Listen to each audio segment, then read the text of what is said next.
in this question, it is asked that a body of mass m is tied to a massless string and the other end is wounded on the flywheel जिसका disc and mass दिया हुआ है अपने पास। ठीक है, अब ये नीचे गिरेगा तो बेटा ये भी घूमेगा। यानी अगर देखो तो यहाँ पे टोटल एनर्जी कितने हो सकते हैं? दो काइनेटिक एनर्जी है, एक रोटेशन के कारण और दूसरा इस डिस्क के कारण।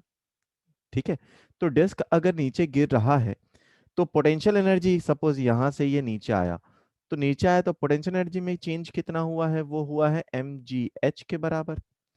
And and kinetic energy of this block half m v square, और दूसरा हो जाएगा हाफ डिस्क के लिए हाफ आई ओमेगा स्क्वायर।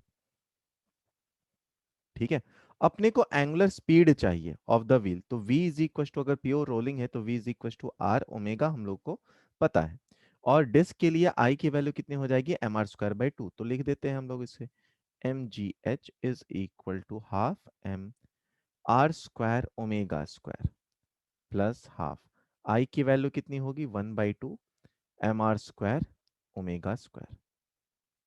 ठीक है, m m m cancel out हो जाएगा, यहाँ पे आया g h, r square omega square को मैं कॉमन निकाल देता हूँ, 1/2 को भी निकाल देता हूँ, तो ये बचा 1 + 1/2, यानी 3/2 आ जाएगा ये।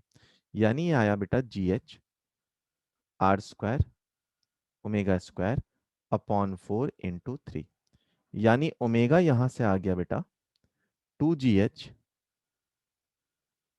अपॉन 2gh अपॉन 3 का अंडर रूट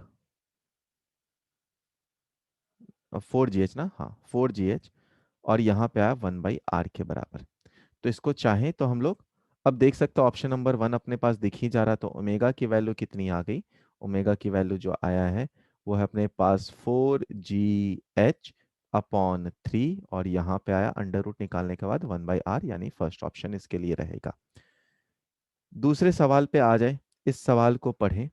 सवाल में क्या बोल रहा है अपने पास? A system is released from rest. Moment of inertia of the pulley is I. Angular speed of the pulley when M1 block H height नीचे आ रहा है. No slipping condition. तो देखो बेटा ये घूमेगा अपने पास। ठीक है, तो इसके लिए कुछ इक्वेशंस हम लोग लिख लेते हैं, ऑल्दो चाहे तो हम लोग डायरेक्टली इसके लिए एक फॉर्मूले से भी निकाल सकते हैं। इसके लिए एक फॉर्मूला जो डिराइव होता है एक्सेलरेशन का, वो मैं डिराइव करके आपको बता दे रहा हूँ, बट जल्दी निकालने का तरीका पहले बता देता हूँ। ये m1 - m2g/m1 + m2 up plus I upon r square, ये एक्सेलरेशन का फॉर्मूला आता है, अभी डिराइव कर देता हूं। और एक्सेलरेशन को आप v² = 2 से कर देंगे, तो यहां से आपके पास वेलोसिटी निकल जाएगी, और वेलोसिटी को फिर v = r ओमेगा आप लिख देंगे, तो आपका आंसर भी आ जाएगा। अब ये एक्सेलरेशन का फॉर्मूला कहां से निकालना है, चलिए उसको हम लोग डिस्कस कर लेते हैं। नीचे की तरफ लग रहा है बेटा mg, नीचे की तरफ इसका एक्सेलरेशन भी लग रहा है, ऊपर की तरफ लग रहा है टेंशन, इसका टेंशन ऊपर की तरफ T1 एंड T2 ले लेते हैं, क्योंकि ये रोटेट हो रहा है, तो यहाँ पर दोनों जगह T1 T1, इधर T2 T2, और यहाँ पर लग रहा है M2g। एक्सेलरेशन ऊपर की तरफ है। ठीक है, तो पहले वाले के लिए लिखें तो कितना आ जाएगा? m1 × g - T1 = m1 × a। ठीक है, दूसरे के लिए क्या लिखें हम लोग? दूसरे के लिए अगर हम लोग लिखें, दूसरे के लिए हम लोग लिखें, तो यहाँ पर क्या होगा अपने पास? T2 - m2 × g is equal to m2 × a। ये अपने पास आ गया।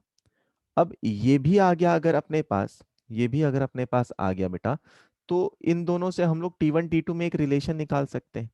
T1 T2 का दूसरा रिलेशन पुली वाले सवाल से आ जाएगा। देखो पुली के लिए एक साइड लग रहा है अपने पास टेंशन T1, दूसरे साथ लग रहा है टेंशन T2, और ये घूम रहा है। ऑब्वियसली T1 ज्यादा है, तो हम लोग क्या लिख सकते हैं? T1 × r - T2 × r is equal to I × alpha. यानी कि यहां से हम लोग लिख सकते हैं T1 - T2 is equal to I × alpha को लिख सकते हैं a/r, और एक r से डिवाइड भी कर दिया। तो जब T1 T2 को हम लोग यहाँ पे पुट कर देंगे, T1 - T2, ये सब इक्वेशन सिंप्लीफाई करें 1 2, और जब सिंप्लीफाई करें तो एक्सेलरेशन का फॉर्म आता है। जैसे ही एक्सेलरेशन अपने पास आ गया, एक्सेलरेशन अपने पास आ गया तो आप वी स्क्वायर निकाल लेंगे, और वी स्क्वायर के बाद आप आर ओमेगा से ओमेगा निकाल सकते हैं, तो आपका यहां से सवाल बन जाएगा। ठीक है, चलिए अगले सवाल पे आते हैं। इस सवाल को पढ़े और समझे। पढ़िए इस सवाल को। इस इस सवाल में जो बोला गया है कि एक डबल स्लिट एक्सपेरिमेंट है जिसमें ग्रीन लाइट को यूज किया गया है, और double slit having separation, slit का सेपरेशन दिया है, विड्थ दिया गया है, then number of bright fringes between the first and second diffraction minima. Alright, तो मान लीजिए ये अपने पास सेंटर है, यहां से ये फर्स्ट डिफ्रैक्शन मिनिमा और ये सेकंड डिफ्रैक्शन मिनिमा की बात की जाए, तो फर्स्ट डिफ्रैक्शन मिनिमा का जो फॉर्मूला होता है अपने पास, वो किसके बराबर होता है? वो lambda times capital D upon small a के बराबर होता है। एंड सेकंड के लिए जो है वो 2 times lambda into D upon small a के बराबर होता है। अब ए की वैल्यू यहां पर दी गई है अपने पास, ए की वैल्यू विड्थ दिया गया है 4.05 माइक्रोमीटर के बराबर दिया गया है। तो अगर इसको निकालें तो ये कितने के बराबर आ जाएगा? 1/4.05 into 10⁻⁻⁶ into lambda into D के बराबर। इसको निकाले तो ये लगभग लगभग आ जाता है 0.25 इंटू 10⁻⁻6, ऊपर जाकर +6 बन जाएगा लैम्डा डी के बराबर। अब अगर सेकंड वाले को हम लोग सिंप्लीफाई करें, सेकंड वाले को हम लोग सिंप्लीफाई करें तो ये इसका जस्ट डबल है, यानी कि ये लगभग 0.5 इंटू 10⁻6 लैम्डा डी के बराबर आएगा। ठीक है, तो इस विड्थ के बीच में, ये जो विड्थ अपने को दिख रहा है, इस विड्थ के बीच में बोल रहा है कितने मैक्सिमम फ्रिंजेस हो सकते हैं, ब्राइट फ्रिंजेस हो सकते हैं इस विड्थ के बीच में। ठीक है, चलिए अब इसी बात को हम लोग आगे चलते हैं। वाई पे जो पाथ डिफरेंस है हमारा, उसको अगर डेल्टा वाई वन बोला जाए, वाई पे जो पाथ डिफरेंस है उसको अगर, वाई पे जो पाथ डिफरेंस है उसे अगर डेल्टा वाई वन बोला जाए, तो पाथ डिफरेंस बेटा याद करो कैसे निकालते हैं, इस पे बहुत अच्छे से बहुत सारा लेक्चर भी दिया है मैंने, उसको हो सके तो देखना, अगर चाहो तो देख लो। पाथ डिफरेंस के लिए हम लोग क्या करते हैं, यहाँ पर D times small d times theta के बराबर करते हैं, है ना? या फिर अगर ये डेल्टा वाई है अपने पास तो कैपिटल डी इंटू थीटा के बराबर कर देते हैं, और वहां से फिर थीटा को हम लोग लिखते हैं, तो उसको मैं लिख देता हूं यहां पर, तो वो हो जाएगा अपने पास small d times Y one upon small d times Y one upon capital D के बराबर हो जाएगा। अब स्मॉल डी की वैल्यू यहां पर दी गई है अपने पास 19 इंटू 19.4 माइक्रोमीटर के बराबर। ठीक है, कैपिटल डी भी अपने पास पता है, लैम्डा भी पता है अपने पास, ये दोनों चीजें अपने को पता है। तो स्मॉल डी की वैल्यू पुट कर देते हैं जो कि है 19.44 इंटू 10⁻⁻6, यहाँ पे ये आया है अपने पास 0.25 into 10⁻+6 lambda capital D D D चला गया। तो इसको लगभग हम लोग अगर सिंप्लीफाई कर लें तो ये 1/4 के आसपास आ जाएगा, यानी ये लगभग 4.8 आसपास, 4.8 लैम्डा आसपास आ जाएगा। अगर वैसे ही हम लोग डेल्टा वाई टू निकाले बेटा कि फेज डिफरेंस यहाँ पर कितना होगा, तो दोनों जगह फेज डिफरेंस हम लोग निकाल लें, ये इसका एग्जैक्टली डबल ही होगा, तो इसको आप लिख सकते हैं 9.6 लैम्डा के बराबर होगा। अब इसके बाद इस सवाल का मेन पार्ट स्टार्ट होता है। देख बेटा क्या है अपने पास, ये है अपने पास ओरिजिन वाला पार्ट, ये है अपने पास पहला पहला वाला, तो यहां पर है अपने पास 4.8 लैम्डा, ये इसका पाथ डिफरेंस है, और ऊपर है अपने पास 9.6 लैम्डा। तो इसके बाद क्या होगा बेटा, 5 लैम्डा होगा, इसके बाद होगा 6 लैम्डा, फिर होगा 7 लैम्डा, फिर होगा 8 लैम्डा, फिर होगा 9 लैम्डा। तो टोटल देखा जाए तो 1 2 3 4 5, यानी नंबर ऑफ जो ब्राइट फ्रिंजेस आएंगे वो नंबर कितने हो गए टोटल, 5 ब्राइट फ्रिंज आएंगे, मतलब ऑप्शन नंबर अपने लिए 2 हो जाएगा। अगले सवाल पे आइए। इस सवाल में देखो बेटा क्या बोला गया है, इस सवाल में अगर हम लोग देखें तो इसमें बोला है एक वुडन फ्रेम है, जिसका शेप इक्विलैटरल ट्रायंगल के जैसा है। अच्छा, तो हम लोग ट्रायंगल निकाल लेते हैं। इक्विलैटरल ट्रायंगल, ये ट्रायंगल निकाल लिया। चलो, अब बोला क्या है इसमें, इसका लिनियर डायमेंशन को इंक्रीज किया जाता है 3 फैक्टर से। मतलब अगर मान लो ये L के बराबर था, या A के बराबर ले लेते हैं, सपोज इसको A के बराबर ले लेते हैं, और इसको इंक्रीज किया गया है 3 टाइम्स L से। अच्छा,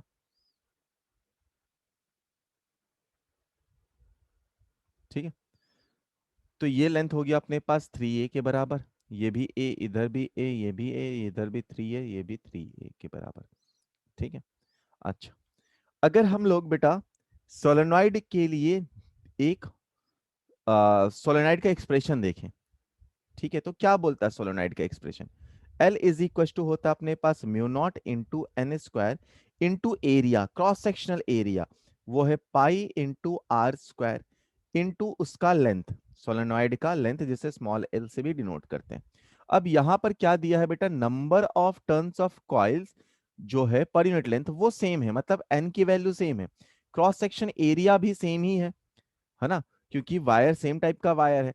बट अब सेल्फ इंडक्टेंस कैसे चेंज होगा, तो यहां पर चेंज क्या हुआ है बेटा, अगर एल एक साइड है ना, तो सोलेनॉइड के लिए सोलेनॉइड का जो टोटल लेंथ है वो किसके बराबर है, 3A के बराबर, वो 3A के बराबर है।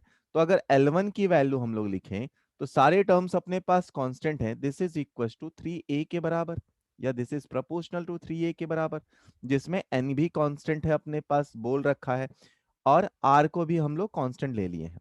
तो L इज प्रोपोर्शनल टू, या self inductance is proportional to 3A, क्योंकि वो टोटल लेंथ L 3A के बराबर था।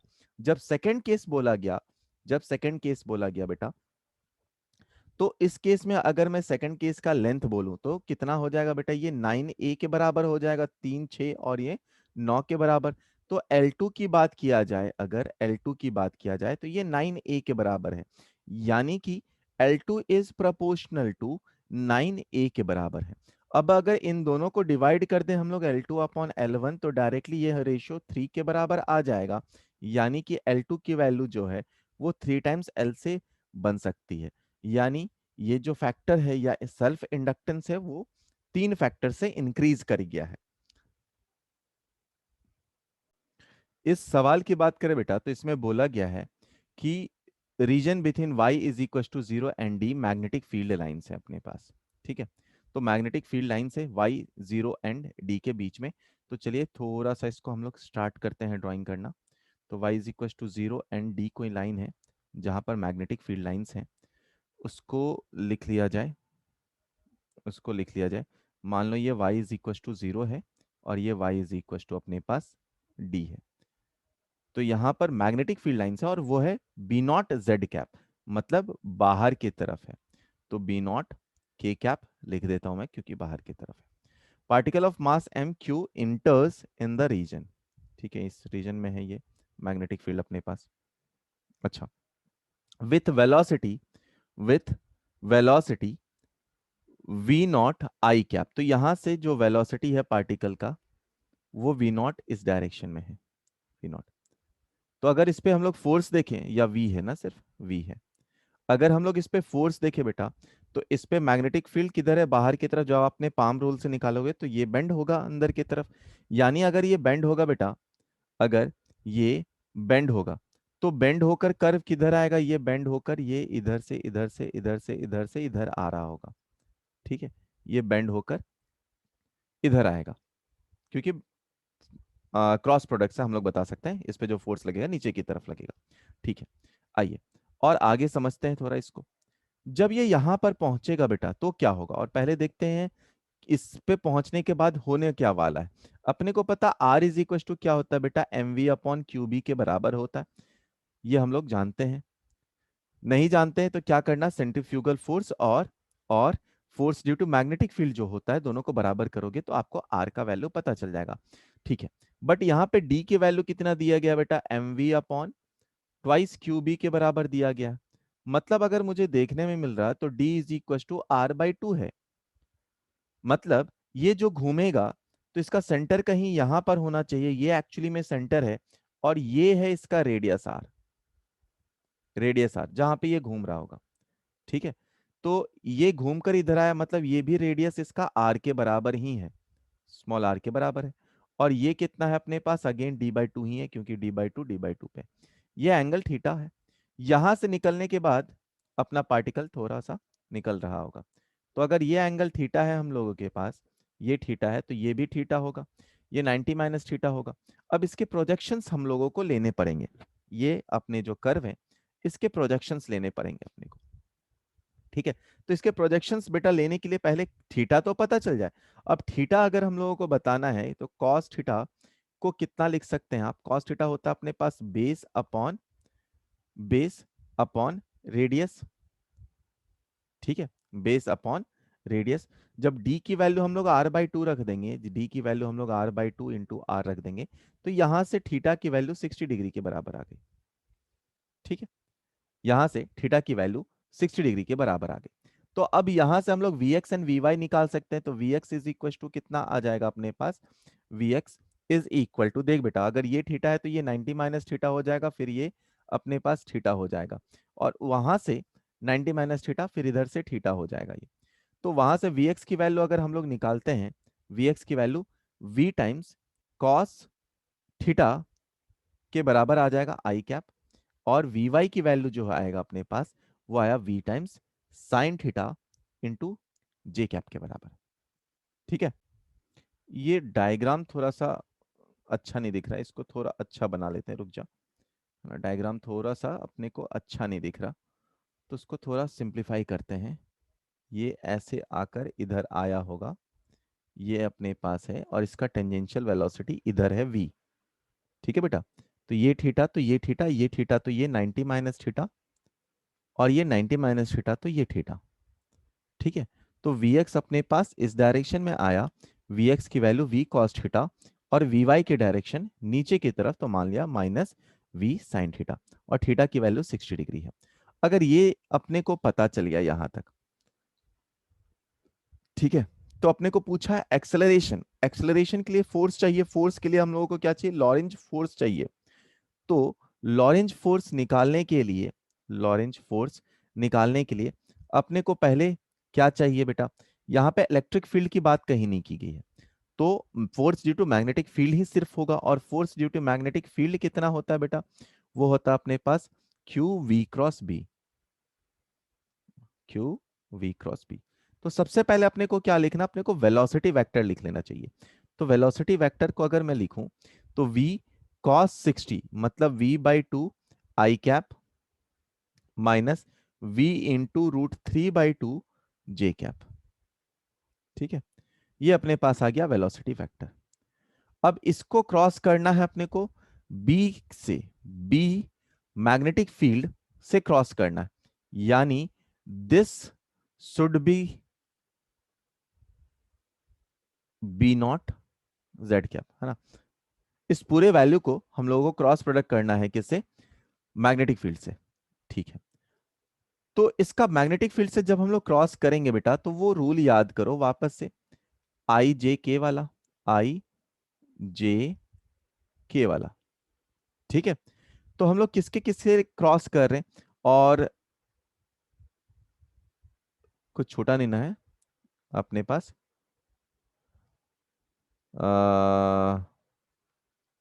ठीक है ना, देख लेते हैं। तो v क्रॉस b कर लेते हैं हम लोग, v कॉमन निकाल लेते हैं, v/2 इनफैक्ट कॉमन ले सकते हैं, तो v/2 इंटू बी, आई क्रॉस के, आई क्रॉस के ये किसके बराबर आया बेटा, -j के बराबर आया। ठीक है, अब माइनस √3 जे क्रॉस के, जे क्रॉस के आई के बराबर आ रहा, तो वो बिल्कुल ठीक है, √3 टाइम्स ऑफ आई के बराबर आ रहा। अच्छा, तो मैग्नेटिक फील्ड अपने को यहां से तो पता चल चुका, v क्रॉस b का वैल्यू कितना होगा, ये है अपने पास v क्रॉस b का वैल्यू। ठीक है, चलो v क्रॉस b पता चल गया अपने को। अब फोर्स निकाल लेते हैं, फोर्स इज इक्वल टू होगा अपने पास क्या, मास इनटू एक्सेलरेशन, एक्सेलरेशन ही निकालना है अपने को, और वो क्या है, क्यू वी क्रॉस बी। तो v क्रॉस b तो अपने पास आ ही चुका है। अब मास से डिवाइड कर देते हैं डायरेक्ट, तो मास को डिवाइड करने के बाद आया अपने पास Q V B upon 2m with a minus sign of J cap minus under root 3 I cap. ठीक है। अब अगर आप ऑप्शन देखो बेटा, अगर आप ऑप्शन देखो तो यहां पर माइनस साइन अगर होता तभी ये ऑप्शन मैच कर पा रहा, बाकी कोई ऑप्शन मैच नहीं कर रहा। बाकी आप देखोगे तो कोई ऑप्शन मैच भी नहीं कर रहा। ठीक है। तो ये जो ऑप्शन है, ये जो सवाल था वो एक बोनस सवाल बना था। बोनस सवाल वो होता है जिसका आंसर गलत हो। तो यहाँ पर आंसर कोई मैच नहीं करता है, तो इस सवाल को जब जेई का एग्जाम में ये आया था तो इसे बोनस सवाल कंसिडर किया गया था। ठीक है। ऑप्शन बी में अगर माइनस होता तो फिर इस सवाल को बनाया जा सकता था। ऑप्शन बी में अगर आप देखो तो option B with minus sign को अगर बाहर ले लो तो फिर ऑप्शन बी लगभग सेटिस्फाई कर जाता है, लेकिन माइनस साइन नहीं होने के कारण ये एक बोनस सवाल बन गया था। कॉपी कर ली। अगर इस सवाल में बात करें बेटा, यहाँ पे क्या बोला गया, अपने पास 20 हेनरी का इंडक्टर है जिसको कनेक्ट किया गया है 10 ओम के रेसिस्टेंस के साथ, और इसे सीरीज में दोनों को लगाया गया। Then time at which rate of dissipation of energy दोनों का बराबर हो जाए, है ना। तो रेट ऑफ मैग्नेटिक एनर्जी कितना होगा बताना है, कितने टाइम पे होगा दोनों बराबर। ठीक है, बहुत। चलो, अगर हम लोग रेसिस्टेंस के लिए एनर्जी की बात करें तो वो बराबर होता है आई स्क्वायर इंटू आर के, और इसके लिए बराबर किया जाए इंडक्टर के लिए तो अपने को पता वी इंटू आई, वी होता अपने पास L D I upon D T into I के बराबर। आई से एक आई चला गया, यानी बेटा अपने पास आया I into R is equal to L times D I by D T. Excuse me, इसको इक्वेशन 1 ले लिया। अब current is equal to L R circuit अगर याद करो तो करंट इज इक्वल टू क्या होता है अपने पास, आई नॉट 1 माइनस ई का power minus T upon tau होता है। टाउ क्या होता है, टाइम कांस्टेंट। टाइम कांस्टेंट क्या होता है, एल बाई आर के बराबर होता है। इसको अगर हम लोग लिखें तो आई को क्या लिख सकते हैं, ई अपॉन आर के बराबर भी लिख सकते हैं, 1 माइनस ई का power minus T upon tau लिख सकते हैं। अच्छा, अगर इसी को D I by D T कर दिया जाए बेटा तो कितना आएगा, ये इसकी वैल्यू आ जाएगी ई अपॉन आर इंटू ई का power minus T upon tau के बराबर, माइनस माइनस प्लस हो जाएगा। ठीक है। अब इसी वैल्यूज को यहाँ पे रख दो। आई की वैल्यू अपने पास क्या है, ई अपॉन आर, है ना, ई upon R D I by D T में यहाँ पर टाउ भी छूट रहा ना, डिवाइडेड बाई टाउ, जब डिफरेंशिएट करते हैं तो कांस्टेंट टर्म आ जाता है बाहर।